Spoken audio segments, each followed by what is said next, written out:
Assalamualaikum warahmatullahi wabarakatuh.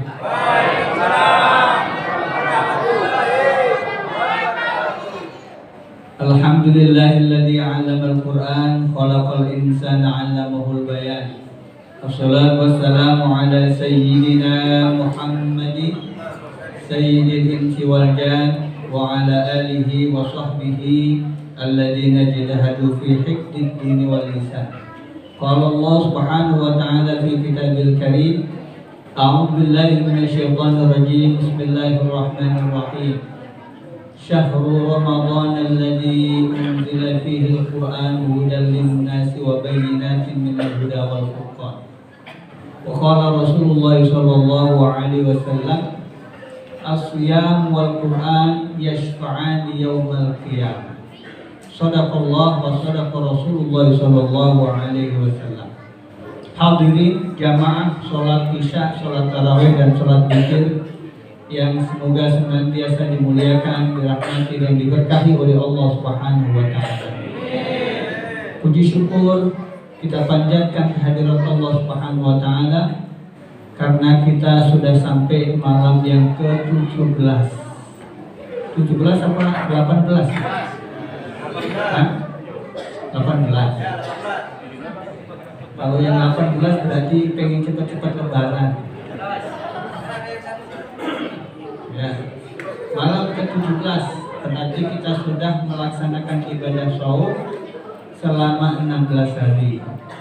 Kita berdoa mudah-mudahan ibadah saum kita dan ibadah-ibadah yang lain diterima oleh Allah Subhanahu wa taala, dan semoga kita dapat melaksanakan ibadah bulan puasa ini sampai 1 bulan penuh, dan mudah-mudahan kita mendapatkan Lailatul Qadar. Amin ya rabbal alamin. Bapak Ibu jamaah sekalian, saya pikir tadi ceramahnya habis tarawih. Saya sudah siap-siap memang, ternyata MC-nya ya, nggak apa-apa. Bapak Ibu sekalian, yang akan saya sampaikan 3 hal. Kalau satu itu 10 menit, berarti kali 3 30 menit. Jam 8 baru tarawih. Ya. Bulan Ramadan disebut juga bulan atau Syahrul Quran. Apa artinya? Syahrul Quran berarti bulan turunnya Al-Quran. Emang Al-Quran turunnya kapan? Turunnya tanggal berapa, kapan, dan di bulan apa? Bulan Ramadan. Tanggal berapa? Bukankah Al-Quran itu diberikan oleh Allah melalui malaikat Jibril itu sepanjang tahun? Kalau ada peristiwa, ada masalah yang dihadapi oleh Rasulullah, kemudian diberikan wahyu oleh Allah. Kok diperingatinya di malam bulan Ramadan? Bukankah Al-Quran itu diturunkan oleh Allah sepanjang tahun? Gimana dong? Berarti gak tepat dong? Oh, turunnya dicicil gitu. Iya, berarti kayak kredit motor ya. Jadi Bapak Ibu sekalian, unzilal Qur'anu Lailatul Qadri jumlatan wahidatan ila sama'id dunya. Allah menurunkan Al-Quran itu diturunkan melalui 2 tahap, 2 periode. Yang pertama, unzilal Qur'anu Lailatul Qadri. Al-Quran diturunkan pada tahap pertama itu di malam Lailatul Qadar jumlatan wahidah, sempurna, total 30 juz. Ila sama'id dunya, ke langit dunia, yaitu yang disebut dengan Baitul Izzah. Jadi tahap pertama Al-Quran itu total diturunkan oleh Allah itu di malam Lailatul Qadar. Sebanyak 30 juz itu ke langit dunia. Langit dunia itu mana? Langit dunia itu apabila kita keluar dari masjid ini melihat ke atas. Itulah langit dunia. Allah turunkan dari sisi Allah, dari Baitul Izzah, dari Lauhil Mahfuz, jumlatan wahidah total ke ila sama itunya, ke langit dunia yang disebut dengan Baitul Izzah. Lalu setelah itu Al-Quran itu diturunkan kepada Rasulullah SAW melalui malaikat Jibril secara berangsur-angsur. Itu tahap yang kedua. Kalau begitu, yang kita peringati ini berarti Al-Quran turunkan pada tahap pertama atau tahap yang kedua? Tahap pertama. Karena yang kedua itu diturunkan oleh Allah sepanjang tahun. Selama Rasulullah menjadi Rasul, selama Rasulullah berdakwah, disitulah Al-Quran itu diturunkan kepada Rasulullah SAW. Lalu masalahnya adalah ketika Al-Quran itu sudah diturunkan oleh Allah kepada kita, apa yang harus kita lakukan terhadap Al-Quran itu? Itu yang penting. Apa yang harus kita lakukan terhadap Al-Quran itu? Apakah Al-Quran itu kita pajang aja di lemari, kita taruh, atau Al-Quran itu hanya sebagai simbol mas kawin, seperangkat sholat, alat sholat, dan Al-Quran? Setelah itu kemudian Qurannya ditaruh di lemari, nggak dipegang-pegang, nggak dibuka-buka, nggak dibaca-baca sampai bukan. Lalu bagaimana? Nah, ini masalahnya adalah Al-Quran itu tidak akan berarti apa-apa buat kita kalau kita tidak melakukan apa-apa terhadap Al-Quran. Paling enggak ada 4 level yang harus kita lakukan. Sebagai umat Islam, Al-Quran ini menjadi pedoman hidup kita. Yang pertama yang harus kita lakukan, kita aplikasikan dalam kehidupan kita sehari-hari. Yang pertama adalah belajar membaca dan memperbaiki bacaannya. Itu yang pertama. Yang kedua, memperbanyak bacaan Al-Quran dan menghafalkannya. Yang kedua, ini nanti ada kuis, makanya disimak. Yang bisa jawab pertanyaan dapat hadiah sepeda kayak Pak Jokowi. Ya. Yang ketiga, memahami isi Al-Quran, memahami dan merenungi isi Al-Quran. Dan yang keempat, mengamalkan isi kandungan Al-Quran. Kira-kira Bapak Ibu sudah sampai level yang keberapa? 4. Masya Allah, luar biasa. Tangga 1 aja belum dilewati, udah langsung 4 aja. Nanti kalau jatuh sakit. Ya. Yang pertama, belajar membaca dan memperbaiki bacaannya.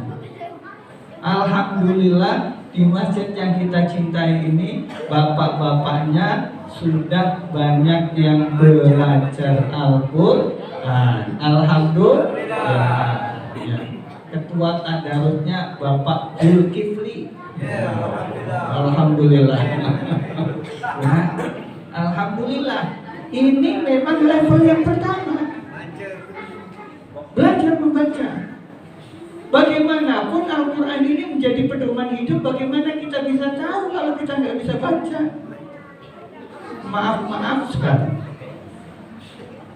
Banyak para akademisi, orang yang bergelar doktor, profesor, insinyur, S1, S2, S3,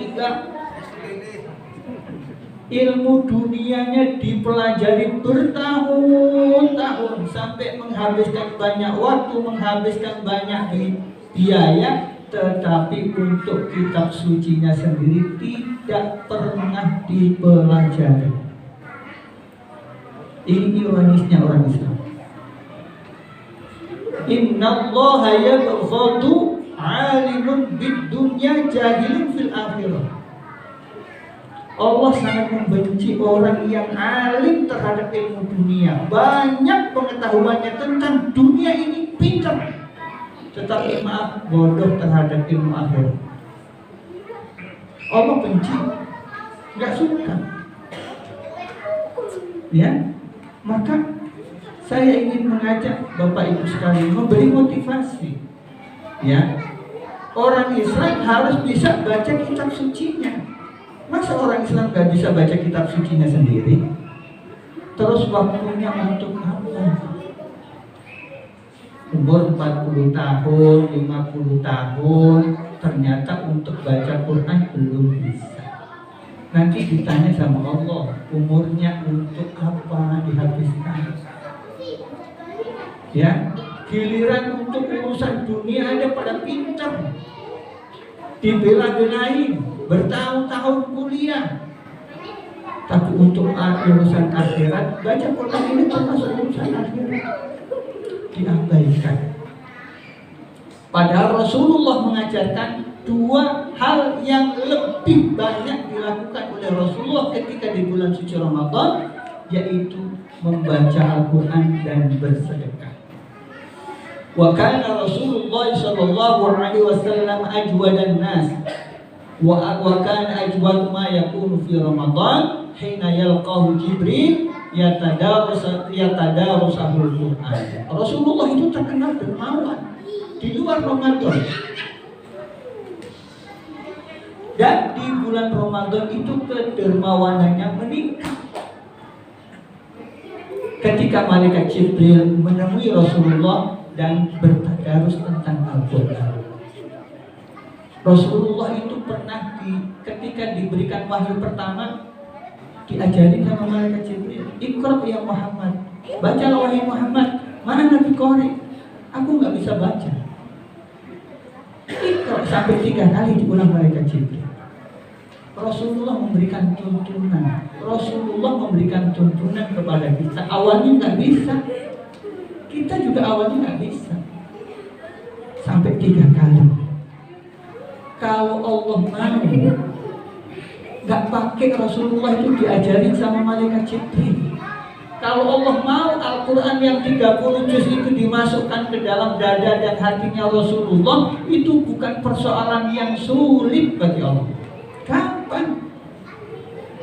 Tapi kenapa kok Rasulullah itu menerima wahyu itu secara bertahap, diajari malaikat Jibril? Bahkan Ramadan terakhir sebelum Rasulullah wafat itu, Rasulullah sempat takrir. Takrir itu mengulang bacaan di hadapan malaikat Jibril untuk ngecek apakah bacaannya ada yang terlewat atau tidak. Itu sebanyak 3 kali dalam bulan suci Ramadan.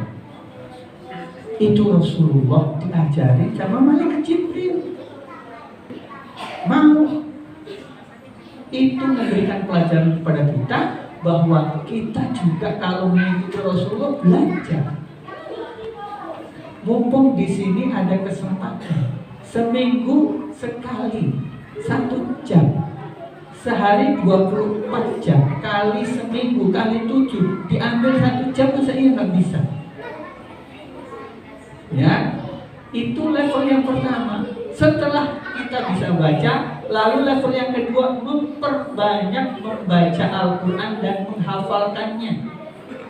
Nah, di sini juga alhamdulillah di program setiap malam hatam 1 juz, hatam sebutannya, ya, 1 juz, baca 1 ayat, 1 halaman, ya. Karena memang itu ajaran Nabi, memperbanyak. Lalu setelah memperbanyak, lancar, kalau kita mengacu kepada orang-orang soleh, Imam Syafi'i di bulan Ramadan itu hatam berapa kali? 60 kali. Siang 1 kali, malam 1 kali hatam. Imam Syafi'i. Ya kita kan bukan Imam Syafi'i ya, nggak apa-apa. Namanya juga kita mencontoh masa yang nggak bagus. Imam Syafi'i selama bulan Ramadan hatam 60 kali. Bapak Ibu sudah hatam berapa kali? Ustaz, saya tiap malam hatam, Ustaz. Hatam. baca qul 3 kali, hatam Quran. Ya, baca qul 3 kali. Bapak Ibu sekalian, orang yang membaca Al-Quran lalu mengamalkan isi kandungannya, apa yang didapat ketika dia bisa melakukan itu? Rasulullah bersabda, "Walladzi yaqra'ul Qur'an wa 'amila bima fihi." Siapa saja yang mampu dan mau membaca Al-Quran lalu mengamalkan isi kandungan Al-Quran, kita sholat, kita puasa, itu ajaran Al-Quran. Kita berbuat baik kepada orang tua, kita bersedekah, itu ajaran Al-Quran. Apabila kita bisa melakukan itu, maka albasallahu walidahu tajay yaumal qiyamah. Allah akan memberikan mahkota kepada kedua orang tua kita nanti di hari kiamat. Kalau kita di dunia belum sempat untuk berbakti, berbuat baik kepada kedua orang tua kita, lalu kedua orang tua kita sudah meninggal, apa caranya untuk berbakti kepada orang tua kita? Dengan banyak membaca Al-Quran. Nanti di hari kiamat orang tua kita akan diberikan mahkota oleh Allah Subhanahu wa Ta'ala, meskipun orang tua kita nggak bisa baca Quran. Dawuhu ahsanu min dawi syamsi fi buyutikumud dunya, di mana mahkota yang diberikan oleh Allah kepada kedua orang tua kita cahayanya melebihi cahaya di matahari di dunia. Matahari di dunia itu bisa menyinari seluruh alam, tapi mahkota yang diberikan oleh Allah kepada kedua orang tua kita karena kita rajin baca Quran, kita kemudian mengamalkan dalam kehidupan kita sehari-hari, maka cahaya mahkota itu melebihi cahaya matahari di dunia. Tidak bisa diukur secara materi. Ya, kalau kita di dunia waktu kecil kita suka dituntun oleh orang tua kita, diajak pergi dituntun sama orang tua kita. Nanti di akhirat kita lah yang akan nuntun orang tua kita untuk masuk surga. Orang tua kita tuntun, mari Bapak, mari Ibu, ayo ikut. Kemana? Kita ke surga. Loh kok bisa? Karena saya di dunia rajin membaca Al-Quran, dan Al-Quran memberikan syafaat. Iqra wartaqi, bacalah dan naiklah. Maka tempatmu di surga nanti adalah tergantung dari akhir ayat yang engkau baca. Ketika orang itu baca 1 juz, maka levelnya naik, di surga naik. Lalu kemudian 2 juz naik sampai di akhir Al-Quran, maka orang itu akan sampai di puncaknya surga. Jadi bukan main-main, hanya membaca saja. Mestinya kita memberi motivasi kepada kita. Tidak ada halangan. Usia itu tidak ada halangan orang untuk belajar baca Quran. Saya ngajarin orang yang umurnya 70, 80, insya Allah asal mau. Karena sudah dijamin oleh Allah di dalam Al-Quran, walaqad yassarnal Qur'ana lidzikri fahal min muddakir. Sungguh akan kami mudahkan siapa saja yang mau belajar Al-Quran, dimudahkan sama Allah. Ya, maka oleh karena itu melalui peringatan nuzulul Quran ini, mari ya kita manfaatkan sisa umur kita ini. Makanya kalau kita ulang tahun kan suka didoain ya. Apa doanya? Semoga panjang umur, sehat walafiat. Itu ya. Itu masih kurang doanya. Kalau hanya panjang umur, sehat walafiat masih kurang. Kenapa? Fir'aun itu umurnya panjang dan dia sehat terus, gak pernah sakit. Saking tidak pernah sakitnya itu sampai Fir'aun itu ngaku Tuhan. Fir'aun umurnya panjang, sehat walafiat, tapi umurnya tidak berkah karena tidak mau beriman kepada Allah. Makanya kalau berdoa, semoga panjang umur, sehat walafiat, dan umurnya berkah. Bukan hanya rezeki saja yang berkah. Umur yang berkah itu adalah umur yang bermanfaat. Imam Nawawi itu yang mengarang kitab yang dipelajari oleh umat Islam di seluruh dunia, Di berbagai pelosok dunia, setiap masjid ada kitab karya Imam Nawawi. Apa kitabnya? Riyadhus Shalihin. Kitabnya, salah satu di antara kitabnya, itu umurnya 40 tahun. 40 tahun sudah mempunyai karya kitab yang begitu besar. Berarti umurnya berkah. Kalau kita pengen umur kita berkah, maka berdoa sehingga umur kita nanti kita isi dengan amal-amal ibadah kepada Allah Subhanahu wa Ta'ala. Bapak Ibu sekalian, kalau bercerita tentang fadilah Al-Quran itu sangat panjang sekali. Makanya setiap ngaji sebelum selesai saya kasih motivasi bapak-bapak yang ngaji di sini, ya tentang keutamaan orang belajar dan mengajar Al-Quran. Mudah-mudahan melalui peringatan Nuzul Quran ini, mari kita memperbanyak yang sudah bisa baca Al-Quran. Masih ada kesempatan di bulan Ramadan ini untuk memperbanyak Al-Quran, baca Al-Quran, karena Nabi berkata, kita sudah paham semua, Iqra'ul Quran fa innahu ya'ti yawmal qiyamati syafi'an li ashabi. Bacalah olehmu Al-Quran, karena Al-Quran itu akan berikan pertolongan kepadamu nanti di hari kiamat. Mudah-mudahan kita termasuk golongan yang mencintai Al-Quran dan kita akan mendapatkan syafaat daripada Al-Quran. Ada satu cerita sedikit. Nah, saya kalau ngaji di sini ada bapak-bapak yang nungguin meskipun dia nggak ngaji. Dia nungguin terus. Ya, sampai saya selesai baru pulang. Saya ngajar di Al-Muhajirin juga. Ada bapak-bapak satu, dia duduk di pojok, tungguin. Saya berpikir, ya Allah, mudah-mudahan ini termasuk orang yang cinta kepada Al-Quran. Mungkin dia ingin belajar, tapi sudah nggak mampu, sehingga dia hanya duduk aja, duduk saja. Kecintaan kita kepada Al-Quran itu bukan hanya membaca aja. Senang kepada orang yang ahli Al-Quran itu termasuk cinta. Orang belajar, kita dengerin, nanti siapa tahu Allah akan membukakan pintu kepada kita. Mudah-mudahan masjid yang kita cintai ini adalah menjadi base camp, menjadi tempat untuk anak-anak kita. Di sini ada TPA. Mudah-mudahan akan muncul generasi-generasi Qurani, generasi-generasi yang akan memperjuangkan Al-Quran, generasi-generasi yang akan mencintai Al-Quran, dan mudah-mudahan kampung kita ini diberkahi oleh Al-Quran. Amin ya rabbal alamin. Hadanallahu wa iyyakum ajma'in. Assalamualaikum warahmatullahi wabarakatuh.